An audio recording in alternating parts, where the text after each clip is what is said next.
Hey folks, Mr. Moffman coming back at you with another APGov video focusing in on topic 3.10. Last time we were together, we were talking about, kind of the basis, the background for civil rights in the United States via the 14th Amendment's Equal Protection Clause. And we started getting into talking about how African Americans in the 1950s were using certain strategies and tactics to achieve civil rights, so the formation of interest groups, the use of litigation, lobbying, and the use of boycotts, like the Montgomery bus boycott.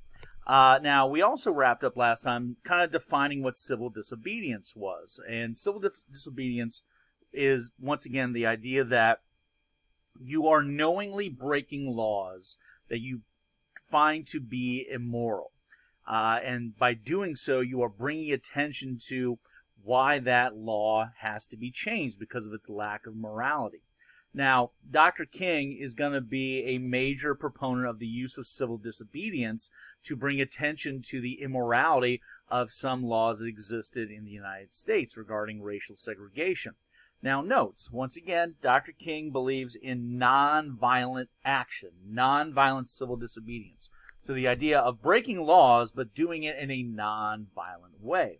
And one of the more famous examples of this was the sit-in movement that is going to become common as we get into the early 1960s across the South. Now, the sit-in movement was mostly organized by a group known as SNCC, the Student Nonviolent Coordinating Committee.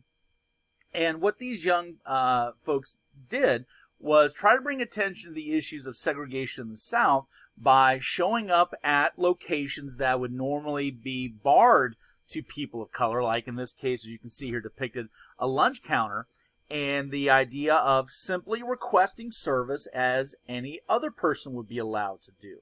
So it's not like showing up at a lunch counter, with a baseball bat and a gun saying, hey, we're getting service whether you like it or not.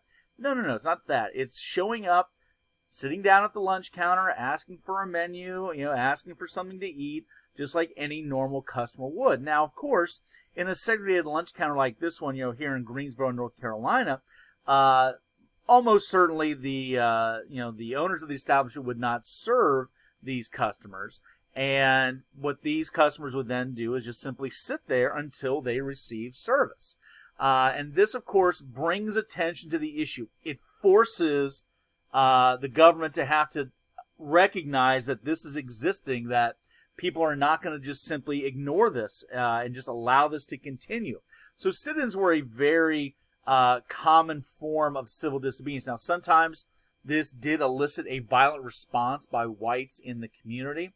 Some of these folks that went to sit-ins, were not just verbally assaulted, but physically assaulted. But, the big thing about nonviolent protest is the idea is that going in that you might be the victims of violence, but still, even then, you cannot retaliate with violence, because if you do, then all that happens is take away sympathy for your cause. It might, reinforce negative stereotypes that may have already existed about your group.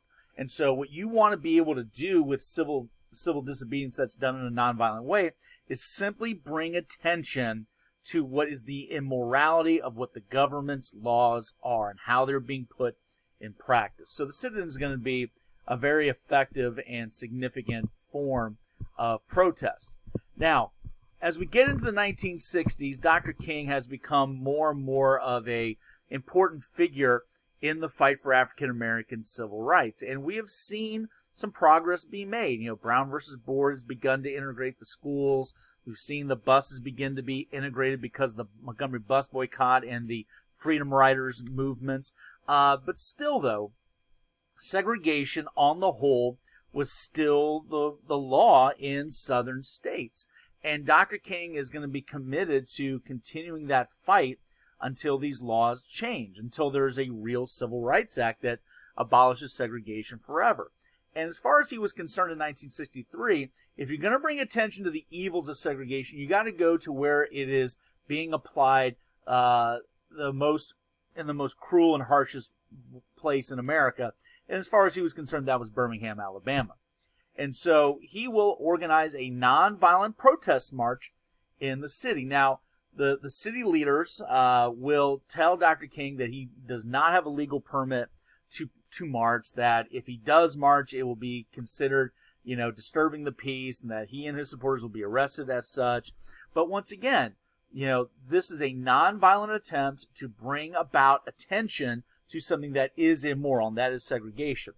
And as what would be expected, the local police, which was known for its brutality, would respond with, well, as you can imagine, brutal action. As you can see here, using high-pressure fire hoses to try to knock down protest marchers. The use of German Shepherd dogs, as you can see here, against folks that are simply walking. They are simply marching to bring attention to the evils of segregation. The vast majority of these protesters are young people, many of them teenagers, some of them even in high school. Didn't matter. Victims of police brutality, arrested en masse, and all the while, cameras are rolling. Newspaper writers are there. Journalists are there. And this is becoming broadcast across the country. And what this does is force the nation to have to look at this policy of segregation. The idea that, no, this is not just a Southern thing that they choose to do and their kind of way of life. No. This is a brutal, inhumane practice that clearly violates equal protection laws, clearly violates the civil rights of African Americans. And so the nation is appalled by what happens in Birmingham. They're appalled by the tactics of the police. And all it does is put more and more pressure on government to have to deal with this, which is exactly what Dr. King wanted. He wanted this brought to the attention of the nation and the nation's leaders being forced to respond to it and not just simply ignore it. Now, Dr. King was one of those protesters, one of the many protesters that was arrested at this occasion. And he will use his time in jail to pen a letter that has gone on to have tremendous historic significance. And this letter from Birmingham jail, which, by the way, just remember, this is a required document that you do have to know for the AP test, is going to be chronicling not just the concerns that Dr. King has, but it also justifies and rationalizes why Dr. King's actions are happening. So in this letter, Dr. King talks about, first off, that there is a need to engage in civil disobedience, nonviolent civil disobedience. Why? Well, if you do these things, it forces the government to pay attention. It creates this situation that kind of brings things to kind of a critical mass where you can't just simply ignore it. You have to deal with it, and that is what, those that, are willing to tolerate segregation, don't want to have to do. Those that are willing to tolerate segregation are willing to just kind of let it go as long as nobody's forcing them to acknowledge the issue. And that's exactly the opposite of what Dr. King wants to have happen, is he wants people to be forced to address the issue of segregation. And if you engage in these nonviolent protests, if you engage in this civil disobedience, boycotts and sit-ins and all this other stuff, you're going to force people in power to have to address the issue. You're going to have to deal with segregation. You can't ignore it. And when the policy has been shamed in the public, the idea being is that not only can you not ignore it, you have to address it in a moral way. In other words, get rid of it. Now, in addition to that, Dr. King does call out people that take issue with his methods and tactics. He talks about people that say that he's asking for too much too soon. That there needs to be a more gradual process to achieve civil rights. And Dr. King responds to this by saying that justice that is delayed is justice that is denied.